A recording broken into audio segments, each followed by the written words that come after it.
ये क्या समझ डायग्राम बना चलो फिर एक साथ समझाता हूँ।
हाँ बना ली।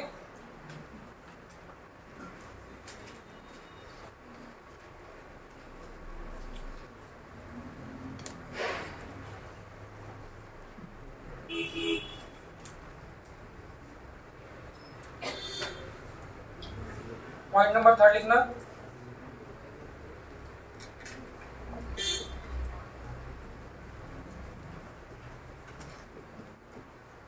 For maximum power in device, external resistance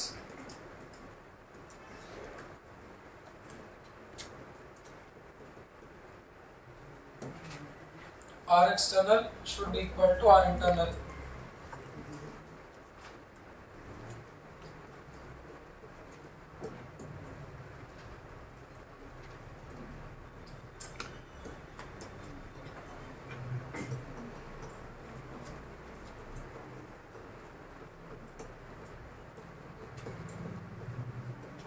लिख लिया? चलो देखो,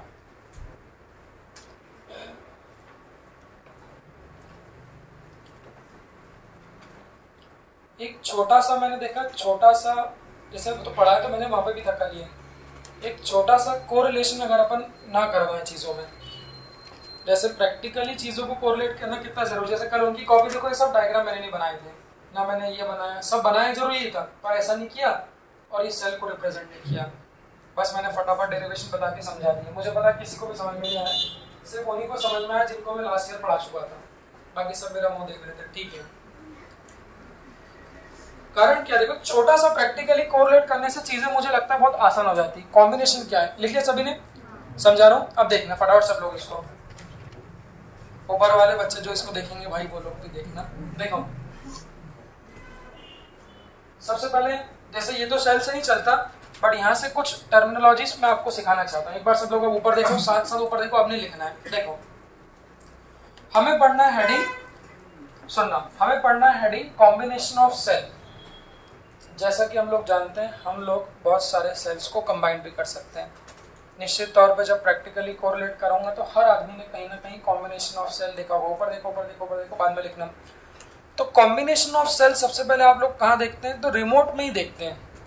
जैसे बहुत सारी चीज़ों के छोटे छोटे रिमोट तो ठीक है, कुछ छोटे छोटे रिमोट एक सेल से भी चल जाते हैं, बट बहुत सारे टॉयज या बड़े कोई रिमोट या बड़ा कोई डिवाइस आप लोग देखो जहाँ पर कभी कभी 2 लगते हैं और कभी कभी बहुत बड़ा होता है तो 3-4 सेल भी लगते हैं। तो वहाँ कॉम्बिनेशन कैसे करते हो? देखा हो रिमोट में, या तो पास पास करते हो या फिर कभी कैसा रहता है, एक सेल लगाए फिर एक के साथ क्या लगा रहता है, एक और सेल। बड़े बड़े खिलौनों में ऐसा होता है, टॉर्च में, टॉर्च को देखोगे तो एक सेल लगाए फिर उसके साथ कैसा लगा रहता है, एक और लगा होता है, और बड़ी तो एक और लगा होता है। वो सारे के सारे सेल काय में लगे आपके, सीरीज में लगे, तो हो गया प्रैक्टिकली।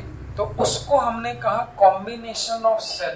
तो हमें सेल को सीरीज में भी कंबाइन करना है, हमें सेल को पैरेलल में भी कंबाइन करना है, और थर्ड वाले पार्ट में मिक्स्ड में भी कंबाइन करना है। मिक्स मतलब कुछ सीरीज में लगा देंगे, कुछ पैरेलल। ठीक है, पहला पार्ट ये होता है। दूसरा, इस वाले पॉइंट में हर जगह एक्सटर्नल रेजिस्टेंस का जिक्र करते हैं।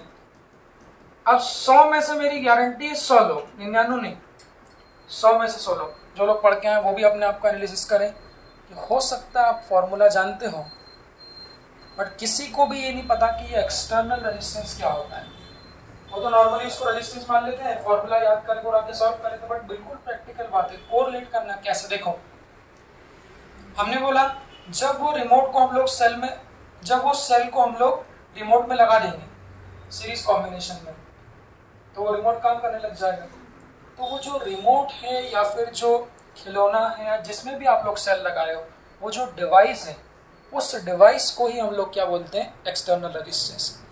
क्योंकि हर एक डिवाइस का कुछ ना कुछ रेजिस्टेंस होता है। जैसे एसी है, ये माइक है, अगर इसमें सेल लगते हैं तो मेरे लिए माइक क्या हो गया, डिवाइस, या आपका इलेक्ट्रॉनिक डिवाइस। ऐसे हर इलेक्ट्रॉनिक डिवाइस का कुछ ना कुछ क्या होता है, रेजिस्टेंस होता है। तो जब क्वेश्चन में मैं कहूँगा कि एक्सटर्नल रेजिस्टेंस, तो आपके दिमाग में एक ही पिक्चर घूमना चाहिए कि सेल को सीरीज में लगाया और उन सेल को किस में घुसाड़ दिया, रिमोट में। तो वो जो रिमोट हमारे लिए है वो क्या है, एक्सटर्नल डिवाइस। अब इस फोटो को देखो तो आप लोग बहुत कंफर्टेबल फील करेंगे। टॉर्च भी कैसा रहेगा, एक्सटर्नल डिवाइस। क्यों भाई, कौन सी बस में आओ। अब इसको देखो, तो ये हम लोगों ने देखो, इधर सब लोग इधर देखो, तो ये हम लोगों ने दो नहीं, हम लोगों ने एन सेल है, दिख रहा है। तो एक सेल जैसे टॉर्च में लगाया, फिर उसके पीछे एक और सेल, फिर 3 4 5 ऐसे कितने सेल लगा दिए, एन सेल। ये सारे के सारे सेल किस में लगे, सीरीज। सोचो लाइन से, भाई टॉर्च में लाइन से सेल लगे और वो सारे के सारे टॉर्च किस में, सारे के सारे सेल किस में डाल दिया आपने, टॉर्च में। तो टॉर्च मतलब ये जो डिवाइस है ये क्या है, एक्सटर्नल डिवाइस है। तो ये फिजिक्स का डायग्राम रहता है, वो जो आप देखते हो वो प्रैक्टिकल डायग्राम है कि दो सेल को लाइन से टॉर्च में डाल दिए। तो यहाँ पर भी दो की बजाय एन सेल को लाइन से कोई भी सर्किट में डाल दिए। तो जिस सर्किट में आप डाल रहे हो वही सर्किट क्या है, हमारा एक्सटर्नल डिवाइस। बस इतनी सी प्रैक्टिकल बात आपको सोचनी है। अब फॉर्मूले कैसे बना रहे हैं, उन फॉर्मूले को ध्यान से देखना। छोटी सी बात है, फॉर्मूले बनाना कोई बहुत बड़ी बात नहीं। हम लोग सीरीज पहले पढ़ चुके हैं। सीरीज की प्रॉपर्टी क्या होती है, याद कर लो।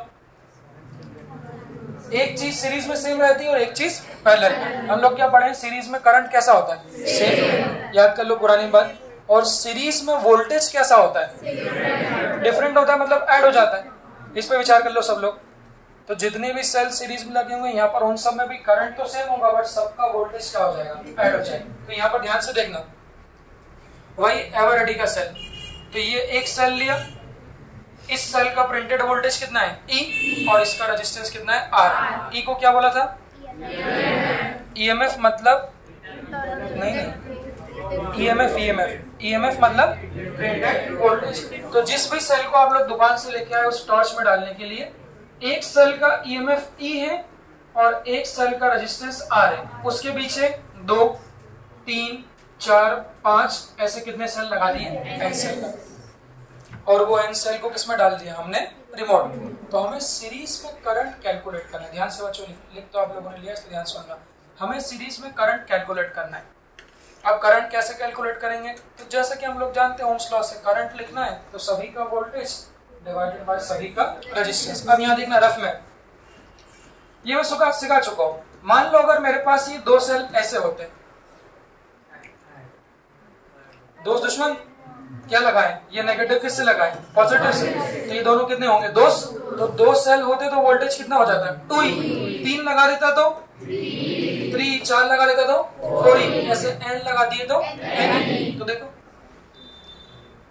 टॉर्च में एक सेल, 2 सेल, 3 सेल, 4 सेल, तो जितने भी लगाओगे, अगर N नंबर ऑफ सेल्स लगा दी तो सभी का जो वोल्टेज है वो N ही हो जाए। तो ये डायग्राम कैसा बन गया कि इन सब को रिप्लेस कर दिया किससे, एक सिंगल सेल से, और उस सिंगल सेल का वोल्टेज कितना है, N ही। ऐसे स्मॉल r क्या है, किसका, एक सेल का। तो एक सेल का इंटरनल रेजिस्टेंस है, सीरीज में क्या पढ़ते हैं, एक सेल का अगर स्मॉल r है, ऐसे अगर 2 लगे होते तो 2R, 3 लगे होते तो 3R, 4 लगे होते तो 4R, ऐसे N लगे हैं तो N। देख लो क्या है, सबकी सब सीरीज में नहीं है। क्यों है सीरीज में, सीरीज में कब होता है, हो चुका है। सीरीज में कब होता है, जब सबके सब एक ही रास्ते पे हो। देखो तो इसका इंटरनल रेजिस्टेंस, इसका इंटरनल रेजिस्टेंस, ऐसे जितने भी सेल लगे होंगे सभी का रेजिस्टेंस क्या होगा, एक ही रास्ते पे होगा। तो देख लो ये कैसे बनाया, कोई रटने वाली बात नहीं। एक सेल लगाए E, 2 लगाए 2E, 3 लगाए 3, तो N लगे हैं, तो सभी का वोल्टेज N। एक सेल का रेजिस्टेंस स्मॉल आर है तो एन का कितना हो गया एन आर। तो ये सभी सेल का इंटरनल रेजिस्टेंस और ये सभी सेल का मिला के ईएमएफ, और इसको आपने किस में डाल दिया रिमोट में, और ये रिमोट का रेजिस्टेंस कितना है आर एक्सटर्नल। उसको विचार कर लो आर एक्सटर्नल, एक्सटर्नल मतलब जिसमें वो सेल लगा है तो उसके रेजिस्टेंस को आर एक्सटर्नल। बस इस लूप में करंट कैसे लिख सकते हैं, सिंपल ओम्स लॉ से देख लो कैसे लिख, सिंपल ओम्स लॉ क्या होता है V बाय R, तो सभी का मिला के वोल्टेज कितना हो गया NE, और क्या ये दोनों रेजिस्टेंस सीरीज में, ये दोनों, ये किसका है रिवर्स करो, ये सभी सेल का मिला के इंटरनल रेजिस्टेंस है और ये कौन सा है एक्सटर्नल। तो बस ये दोनों सीरीज में, ये दोनों सीरीज में क्यों है एक ही रास्ते में। तो टोटल करंट कैसे लिखाएगा बच्चों, ध्यान से देखना, बड़ा इजी। टोटल करंट कैसे लिखाएगा, total voltage upon total resistance. देख लो तो टोटल वोल्टेज कितना हो गया NE और टोटल रेजिस्टेंस कितना हो गया R एक्सटर्नल प्लस R। इसको एक्सटर्नल नहीं, हमेशा ऐसा बोलना है, रिमोट का बाहर का प्लस सभी सेल के अंदर का, इन दोनों को क्या कर दिया जोड़ दिया। इस तरह से सेल में सीरीज कॉम्बिनेशन में हम लोग करंट लेते हैं। अब ये करंट बच्चों कहां से निकलेगा, सभी सेल से निकलेगा, सभी सेल के पॉजिटिव से निकलेगा और यहां से निकल के किस में जाएगा रिमोट में जाएगा। तो बस अब इसकी बात तो आसान कहानी, रिमोट में पावर कैसे लिखोगे, इसको पढ़ो, इसको पढ़ो, फील करो। तो ये क्या है, power developed in external resistance. External resistance मतलब रिमोट। अच्छा पावर देगा कि नहीं देगा वो समझ लो कि टॉर्च पहले तो बंद था, जब तक सेल नहीं लगाओगे टॉर्च क्या होगा बंद होगा। जैसे ही आपने 2 3 4 5 जैसे ही आपने सेल लगा दिए वो टॉर्च कैसा हो जाएगा चालू हो जाएगा। तो चालू हो गया इसका मतलब क्या है कि वो सब की सब सेल ने मिलके क्या कर दिया उस टॉर्च को पावर दे दिया। तो वही हम कैलकुलेट करेंगे कितना पावर देगा, फॉर्मूला I स्क्वायर R। बस I की वैल्यू वहां से निकाल चुके हैं, इसको यहाँ पर रख दी, R एक्सटर्नल की वैल्यू हम लोग जानते हैं, इसको यहाँ से रख दी। इस थ्योरम को सब लोग याद रखना एक बार, इस थ्योरम को सब लोग याद रखो। इसको याद कैसे रखेंगे वो देखना, क्या लिखा, for maximum power in a device. जैसे कि बच्चों हर व्यक्ति की इच्छा मैक्सिमम पाने की है। जैसे आप भी अगर एक खिलौना लेके आए, आप मान लो कुछ भी एक रोबोटिक टॉय लेके आए, आपने उस टॉय में क्या कर दिया सेल डाल दिया। तो जैसे आपकी, आपके भाई की, आपके बच्चे की, सबकी इच्छा क्या है कि उसका जो भी डिवाइस खिलौना है तो वो मैक्सिमम परफॉर्म करना चाहिए। अगर वो चलने वाली गाड़ी है तो वो चाहेगा कि उस सेल से मैक्सिमम पावर मिले। तो कोई भी कॉम्बिनेशन ऑफ सेल से मैक्सिमम पावर कब मिलता है, इसको याद करना, ये छोटी सी बात है। कैसे याद करोगे इसको, ये कौन कौन बराबर है, उसको फील करो। तो अगर एक्सटर्नल रेजिस्टेंस और सभी सेल का इंटरनल रेजिस्टेंस क्या हो जाएगा बराबर हो जाएगा, उस केस में वो जो खिलौना है, टॉर्च है, जो भी डिवाइस आप यूज कर रहे हो, अगर एक्सटर्नल रेजिस्टेंस और इंटरनल बराबर हो जाए, इसको फील करो। एक्सटर्नल मतलब फील करो, एक्सटर्नल मतलब डिवाइस। अगर टॉर्च है तो वो क्या हो गया टॉर्च डिवाइस हो गया, और इंटरनल मतलब सभी सेल का मिला। प्रैक्टिकली फील करना। तो मान लो हम एक टॉर्च लेके आए ऐसा, इस टॉर्च का जो रेजिस्टेंस है वो मान लो कितना है 10 ओम। इसमें मैंने 5 सेल लगा दी छोटे छोटे, 1 2 3 4 5। हर एक सेल का जो रेजिस्टेंस है वो कितना है 2 ओम है। विचार करो, तो हर एक छोटे छोटे सेल का रेजिस्टेंस 2 है, तो इसका 2 2 2 2 2 ऐसे कितने सेल लगा है 5। तो ये पांचों सेल का रेजिस्टेंस कितना हो जाएगा 10, और टॉर्च का भी कितना है 10। तो ये किस किस का बराबर हो गया, इसको दिमाग में घुमा लो। अब आगे से जहां जहां सेल लगाओगे वहां पर विचार कर देना। जैसे घड़ी में सेल लगाओगे तो आपको याद रहना चाहिए कि अगर ये सेल का रेजिस्टेंस और घड़ी का रेजिस्टेंस मैच हो गया, बराबर हो गया, तो ये घड़ी में जो पावर मिलेगा वो कैसा होगा मैक्सिमम। इसको बोलते हैं maximum power transfer theorem. Note कर लिया सभी ने, चलो। अब इसके बाद फिर मेरे साथ साथ लिखना, दूसरा कॉम्बिनेशन आता है पैरेलल कॉम्बिनेशन। फटाफट लिखना सब लोग, दूसरा कॉम्बिनेशन है पैरेलल कॉम्बिनेशन। जल्दी लिखें, पैरेलल कॉम्बिनेशन लिखना। Now the n identical cells are connected in parallel. फटाफट लिखो,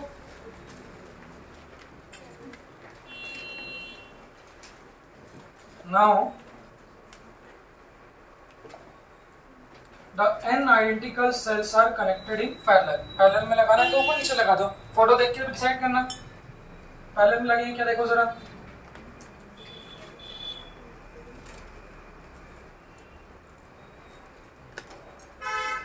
देखो पैरेलल में लगे।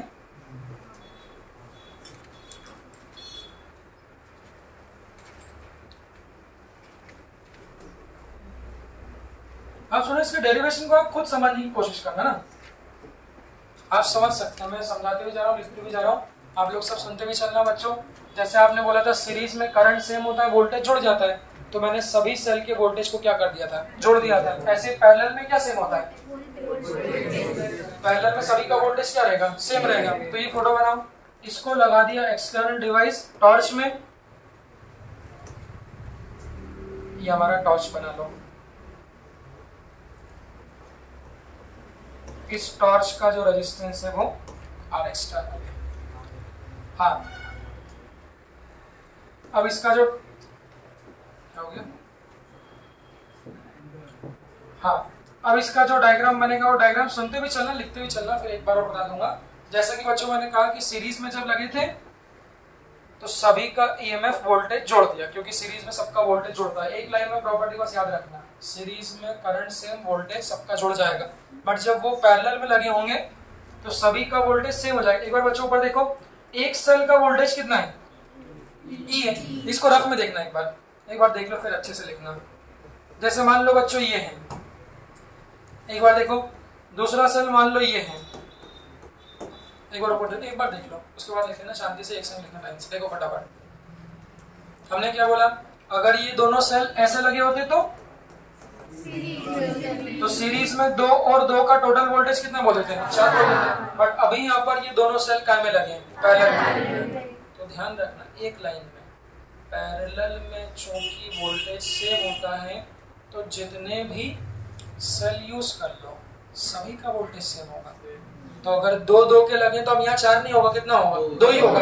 अगर 3 लगा देता तो 2, अगर 4 लगा देता 2, अगर n लगा दूंगा तब भी कितना होगा, 2 ही होगा। तो यहाँ बताओ आप,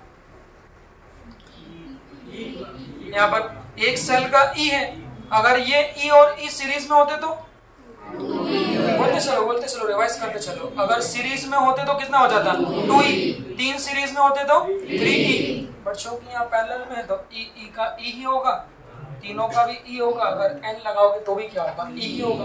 तो सभी सेल का मिला के जो